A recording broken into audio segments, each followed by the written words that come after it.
నమస్కారం ETV news కి స్వాగతం ముందుగా ముఖ్యాంశాలు ఎట్టకేలకు ఎల్ఆర్ఎస్ దరఖాస్తులకు మోక్షం ఈ వారమే ప్రారంభం కానున్న పరిశీలన అర్హత ఉంటే 3 నెలల్లో క్రమబద్ధీకరించాలని ప్రభుత్వం ఆదేశాలు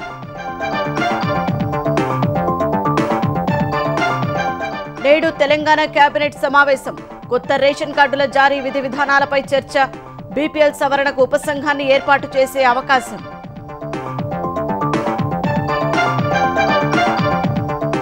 ఉచిత ఇసుక విధానానికి కట్టుబడి ఉన్నామన్న సీఎం రవాణా భారం తగ్గింపుపై అధికారులకు సూచనలు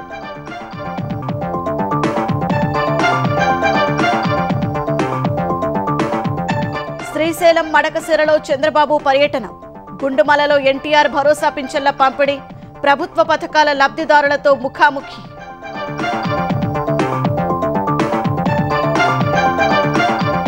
దేశ రాజధాని ఢిల్లీలో కుండపోత వర్షం గంట వ్యవధిలోనే 11 సెంటీమీటర్లు నమోదు సబ్జీ మండి ప్రాంతంలో ఇల్లు కూలి పలువురికి గాయాలు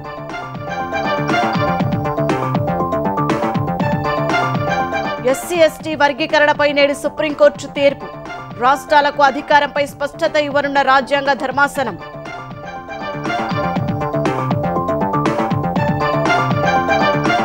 దురాక్రమణకు దిగితే భారీ మూల్యం తప్పదు హమాస్ అగ్రనేతపై దాడి తర్వాత నెతన్యాహు హెచ్చరిక బీరిట్లో కమాండర్ మృతిని ధృవీకరించిన హెజ్బొల్లా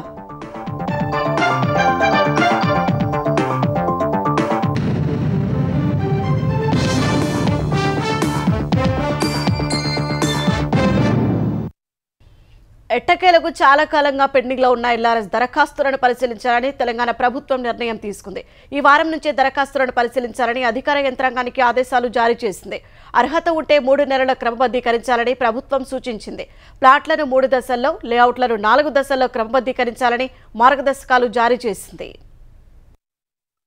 తెలంగాణలో అక్రమ లేఅవుట్లు ప్లాట్ల క్రమబద్ధీకరణకు ప్రభుత్వం చర్యలు ప్రారంభించనుంది 3 నెలల్లో దరఖాస్తుల్ని పరిశీలించి అర్హమైన వాటిని క్రమబద్ధీకరించాలని నిర్ణయించింది ఆగస్టు మొదటి వారం నుంచే ఎల్ఆర్ఎస్ దరఖాస్తుల్ని పరిశీలించే ప్రక్రియ ప్రారంభించాలని అధికార యంత్రాంగాన్ని ఆదేశించింది ఆ మేరకు మార్గదర్శకాలు జారీ చేస్తూ పురపాలక శాఖ ముఖ్య కార్యదర్శి ఎం దానకిషోర్ ఉత్తర్వులు జారీ చేశారు ప్లాట్ల దరఖాస్తుల్ని 3 దశల్లో లేఅవుట్ల దరఖాస్తుల్ని 4 దశల్లో పరిశీలించారని పేర్కొన్నారు అనంతరం అర్హమైన వాటి నుంచి నిర్ధారిత ఫీజులు వసూలు చేసి క్రమబద్ధీకరిస్తారు స్థలాలు లేఅవుట్ల క్రమబద్ధీకరణకు 2020 నుంచి సుమారు 25 లక్షల మంది దరఖాస్తు చేసుకున్నారు కోర్టుల్లో కేసుల కారణంగా అవి పరిష్కారానికి నోచుకోలేదు ఇళ్లు నిర్మించుకోవాలి అనుకునే వారికి మాత్రం కోర్టు తీర్పునకు లోబడతామంటూ అఫిడవిట్ తీసుకుని అధికారులు అనుమతులు ఇచ్చారు డిసెంబర్లో అధికారం చేపట్టిన నాటి నుంచి ఎల్ఆర్ఎస్ దరఖాస్తుల పరిశీలనపై తర్జన భర్జన పడిన కాంగ్రెస్ ప్రభుత్వం ఎట్టకేలకు ఇప్పుడు నిర్ణయం తీసుకుంది ప్రభుత్వ నిర్ణయంతో దరఖాస్తుదారుల్లో హర్షం వ్యక్తమవుతోంది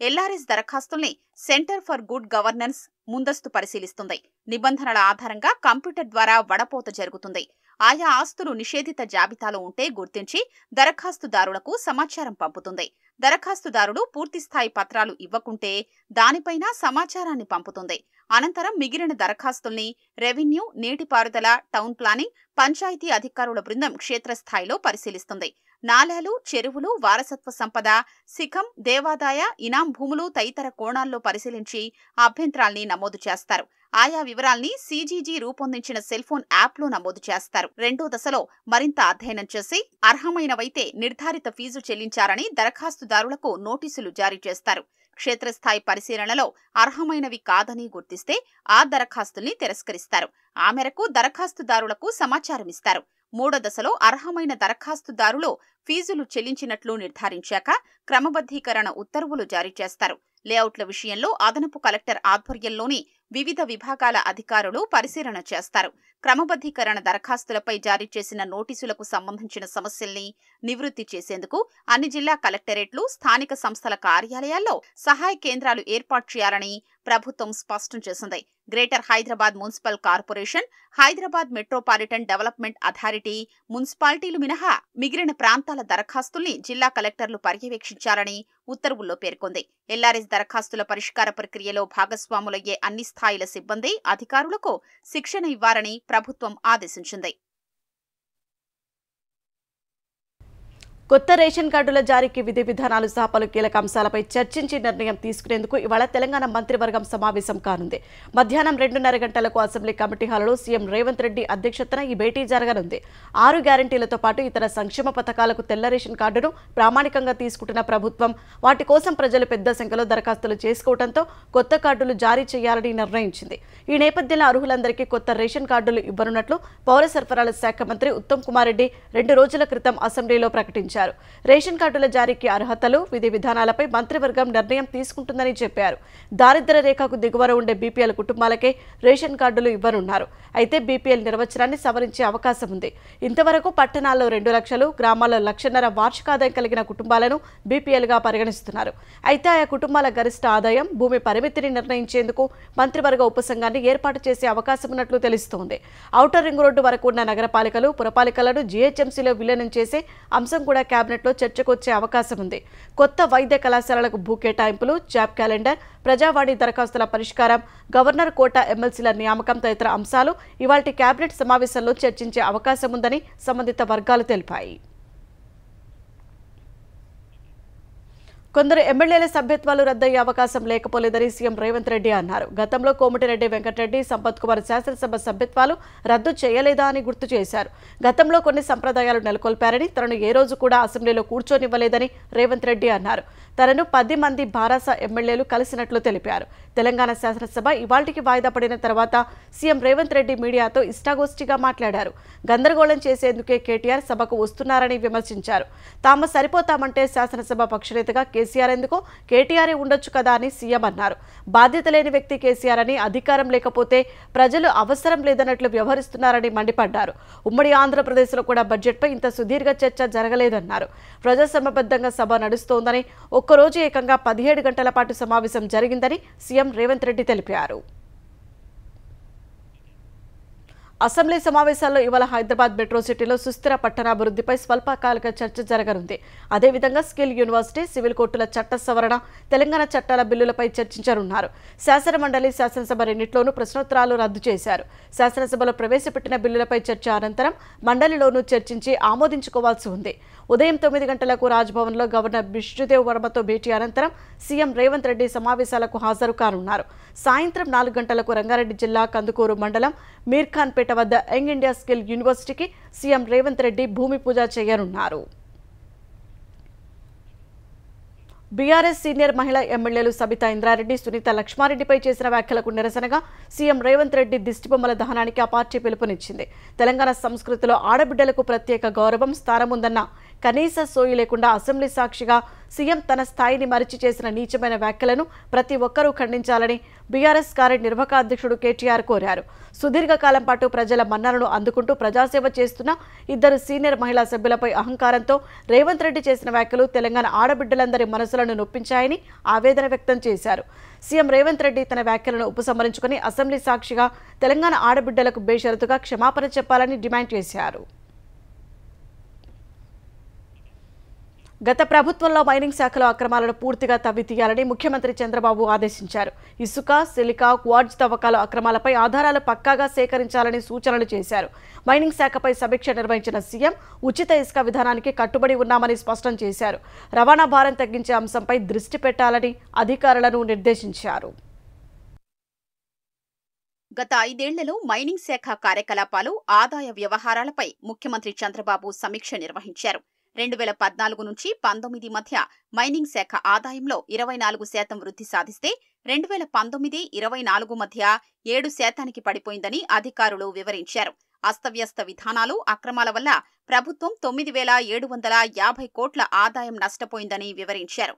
5 ఏళ్లలో ఇసుక తవ్వకాల్లో ప్రైవేటు ఏజెన్సీలతో ఒప్పందాలు, తద్వారా జరిగిన అక్రమాలు, ప్రభుత్వ ఖజానాకు జరిగిన నష్టంపైన సీఎం ఆరా తీశారు. ఇసుక తవ్వకాల్లో ఒప్పందాల ప్రకారం ప్రైవేటు ఏజెన్సీలు ప్రభుత్వానికి 1,025 కోట్ల రూపాయలు చెల్లించలేదని అధికారులు సీఎం దృష్టికి తీసుకొచ్చారు. దీనిపై కేసులు నమోదు చేశామని చెప్పారు. ఉచిత ఇసుక విధానానికి కూటమి ప్రభుత్వం కట్టుబడి ఉందని చంద్రబాబు తెలిపారు. తవ్వకం, సీనరేజీ, రవాణా ఛార్జీలు చెల్లించి ఇసుక తీసుకెళ్లొచ్చనేది తమ విధానమన్నారు. రవాణా ఖర్చుల వల్ల కొన్ని చోట్ల అనుకున్నంత తక్కువ మొత్తానికి ఇసుక దొరకని అంశంపైనా సీఎం చర్చించారు. వినియోగదారులకు భారం కాకుండా చూడాల్సిందేనని స్పష్టం చేశారు. గ్రామ సచివాలయాలు, పంచాయతీ కార్యాలయ సిబ్బంది ద్వారా ఇసుక పాలసీ అమలుపై ఉన్న అవకాశాల్ని పరిశీలించాలని సూచించారు. ప్రభుత్వం ఇసుక నుంచి ఎలాంటి ఆదాయం ఆశించడం లేదని, అక్రమాలు జరగకుండా వినియోగదారులకు ఇసుక లభించేలా అవసరమైన యంత్రాంగం ఏర్పాటు చేయడమే ప్రభుత్వ బాధ్యత అని అన్నారు. ముఖ్యంగా సామాన్యుల ఇళ్ల నిర్మాణాలకు ఇబ్బందులు కలిగించొద్దని సూచించారు. పట్టా ల్యాండ్స్ లో సీనరేజీ కట్టి అమ్ముకునే అవకాశం కల్పిద్దామన్న అధికారుల సూచనలకు సీఎం ఆమోదం తెలిపారు. కొన్ని చోట్ల టన్ను 150 రూపాయలకే లభిస్తున్నా కొన్ని చోట్ల స్టాక్ పాయింట్ల వద్ద అంతే ధరకు లభించడం లేదని, దూర ప్రాంతాల నుంచి రవాణా చేయడం వల్లే ఈ సమస్య ఉందని అధికారులు తెలిపారు. నేరుగా రీచుల నుంచే వినియోగదారుడికి ఇసుక చేర్చే విధానాలపై ప్రతిపాదనలు సిద్ధం చేయాలని సీఎం సూచించారు. ప్రస్తుత సీజన్లో కొరత లేకున్నా ధర విషయంలో అక్కడక్కడా ఉన్న ఇబ్బందులు పరిష్కారం కావాలని సీఎం అన్నారు. రోజుకు 45,000 మెట్రిక్ టన్నుల ఇసుక ప్రస్తుతం సరఫరా అవుతోందని అధికారులు తెలిపారు. ఏపీ ఎండీసీ ద్వారా ఈ ఏడాది అదనంగా 500 కోట్ల రూపాయల ఆదాయం లక్ష్యంగా పెట్టుకున్నట్లు అధికారులు తెలిపారు. రాష్ట్రంలో లభ్యమవుతున్న ఖనిజాల ద్వారా విలువ ఎలా జోడించవచ్చు అన్న అంశంపై దృష్టి పెట్టాలని సీఎం అన్నారు. ఏపీలో లభించే ఖనిజాల్ని మెరుగుపరిచే పరిశ్రమలపై దృష్టి పెట్టాలని సూచించారు. ఉమ్మడి నెల్లూరు జిల్లాలో జరిగిన సిలికా, క్వార్ట్జ్ అక్రమ తవ్వకాలపై ఇప్పటి వరకు జరిపిన విచారణా వివరాల్ని అధికారులు సీఎంకు తెలియజేశారు. ఈ ప్రాంతంలో పెద్ద ఎత్తున అక్రమ తవ్వకాలు జరిగాయని, అనుమతి లేని చోట్ల నిబంధనలకు విరుద్ధంగా ఇష్టారాజ్యంగా తవ్వకాలు జరిపినట్లు గుర్తించామని చెప్పారు. వీటిపై మరింత లోతుగా దర్యాప్తు చేసి సాక్ష్యాధారాలు సేకరించాలని సీఎం సూచించారు.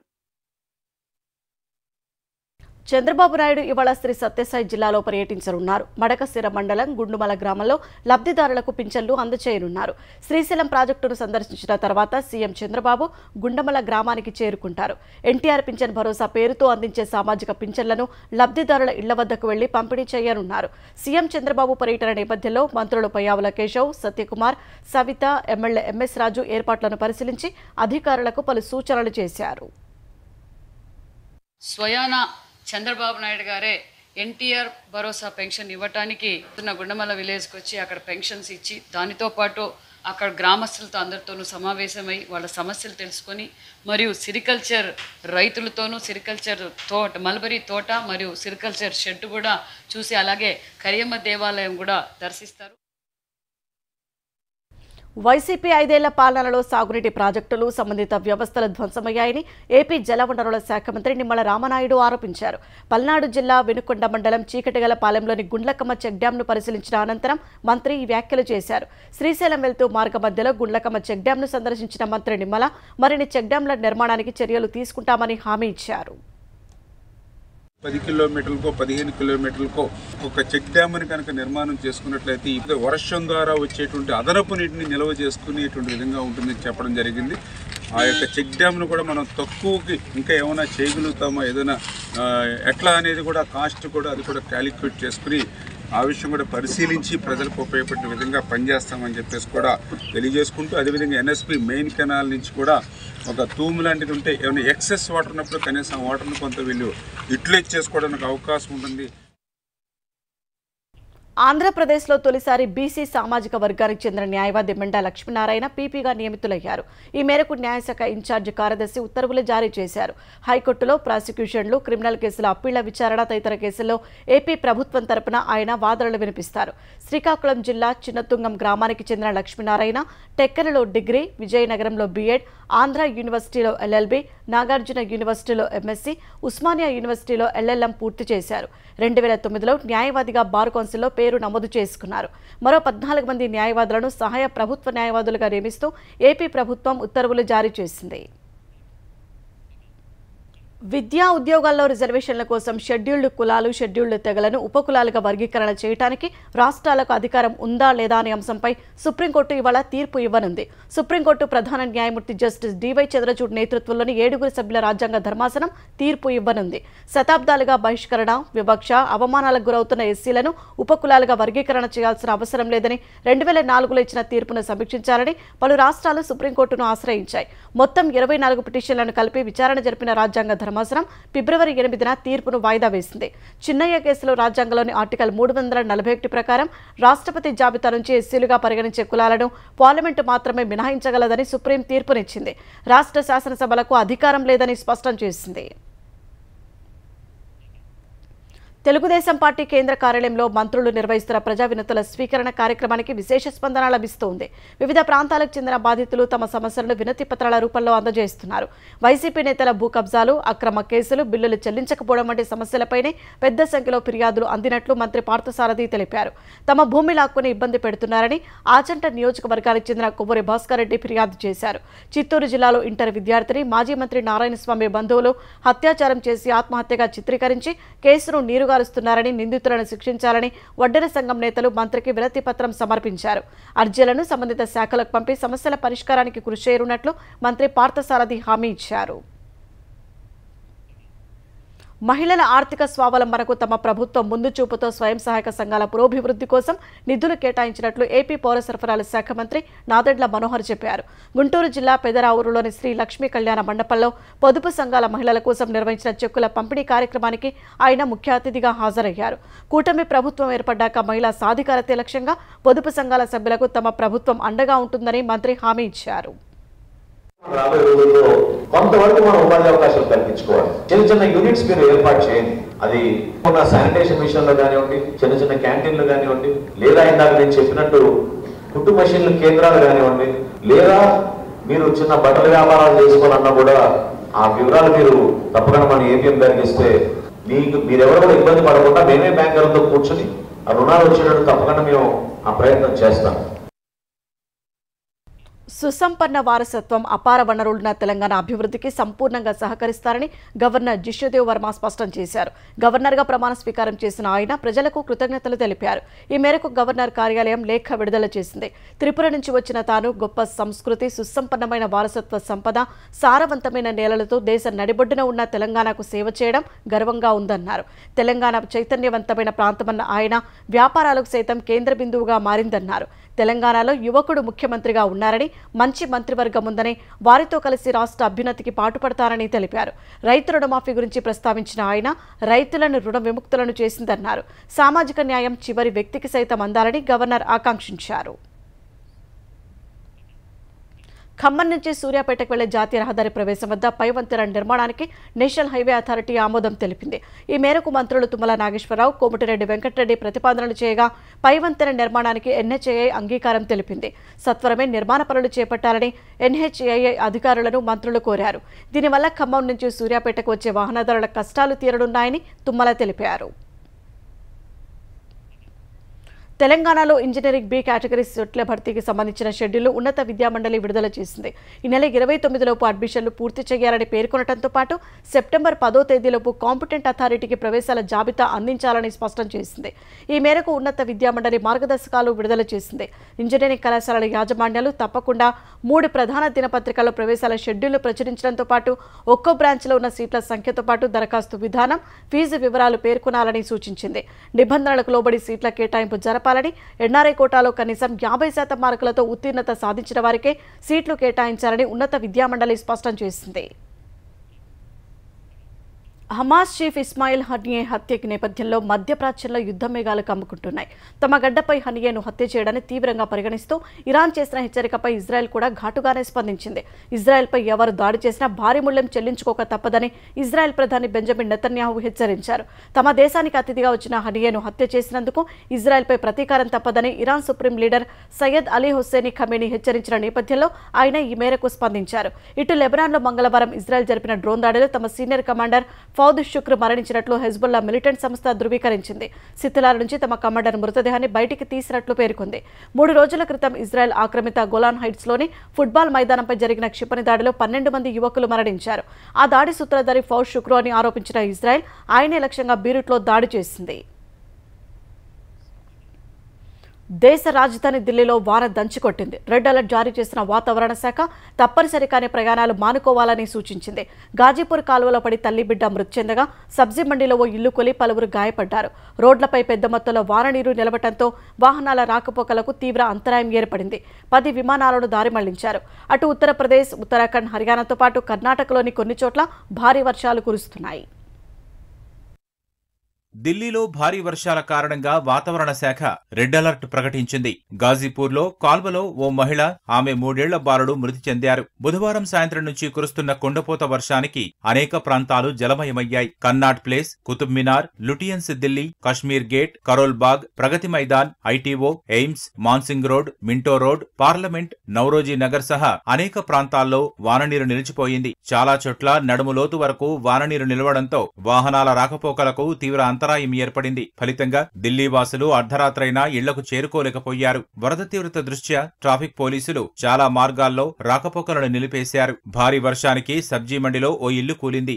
5 అగ్నిమాపక శకటాలు ఘటనా స్థలానికి చేరుకొని సహాయక చర్యలు చేపట్టాయి. శిథిలాల నుంచి ఒకరిని బయటకు తీసి ఆసుపత్రికి తరలించారు. వరద తీవ్రత, వాతావరణ విభాగం హెచ్చరికలతో విద్యా సంస్థలకు ప్రభుత్వం సెలవు ప్రకటించింది. తప్పనిసరి అయితే తప్ప ప్రయాణాలు చేయవద్దని ప్రజలకు సూచించింది. ప్రతికూల పరిస్థితుల దృష్ట్యా ఢిల్లీ విమానాశ్రయంలో పలు విమానాలను ఇతర ప్రాంతాలకు మళ్లించారు. 3 సివిల్స్ విద్యార్థుల మృతికి నిరసనగా ఓల్డ్ రాజేందర్ నగర్ లో విద్యార్థులు అర్ధరాత్రి వర్షంలోనూ ఆందోళన కొనసాగించారు. మోకాళ్లలోతు నీటిలో నిలుచుని లెఫ్టినెంట్ గవర్నర్ వికే సక్సేనాకు వ్యతిరేకంగా నినాదాలు చేశారు.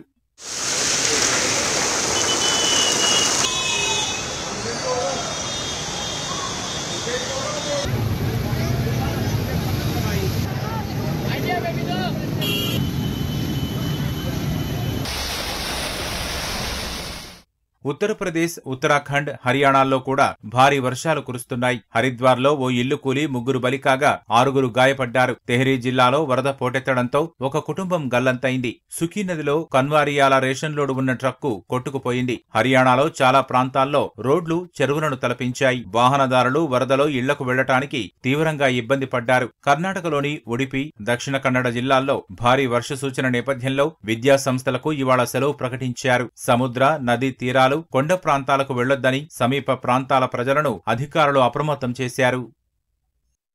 కొండ చర్యలు బీపత్యం సృష్టించిన వైనాడ్ జిల్లాలో సహాయక చర్యలను సైన్యం ఉధృతం చేసింది. 80కి పైగా మృతదేహాలను వెలికి తీయడంతో పాటు 1000 మందిని రక్షించినట్లు సైన్యం ప్రకటించింది. వైనాడ్ జిల్లాలో మంగళవారం తెల్లవారుజాము కురిసిన అతి భారీ వర్షాలకు కొండ చర్యలు విరిగిపడి 160 మందికి పైగా మృతి చెందగా 200 మంది గాయపడ్డారు. మరో 191 మంది గల్లంతయ్యారు. మానవతా సహాయం, విపత్తు సేవల సమన్వయం కోసం కోజికోడ్లో మేజర్ జనరల్ వీటి మాథ్యూ సారథ్యంలో ఆర్మీ కమాండ్ కంట్రోల్ సెంటర్ను ఏర్పాటు చేశారు. కొండ చర్యలు విరిగిపడిన ప్రాంతానికి 10 కిలోమీటర్ల దూరం వరకు మృతదేహాలు పోవడంతో ఎస్డీఆర్ఎఫ్, ఎన్డీఆర్ఎఫ్ బృందాలతో కలిసి సైనికులు కూడా సహాయక చర్యల్లో పాల్గొంటున్నారు. తిరువనంతపురం నుంచి ఆర్మీ వైద్య సిబ్బందిని సైనిక హెలికాప్టర్ల ద్వారా తరలించి బాధితులకు పునరావాస శిబిరాల్లో చికిత్స అందిస్తున్నారు. బెయిలీ వంతెనలతో సహాయక చర్యల వేగం పుంజుకుంటున్నట్లు సైన్యం తెలిపింది.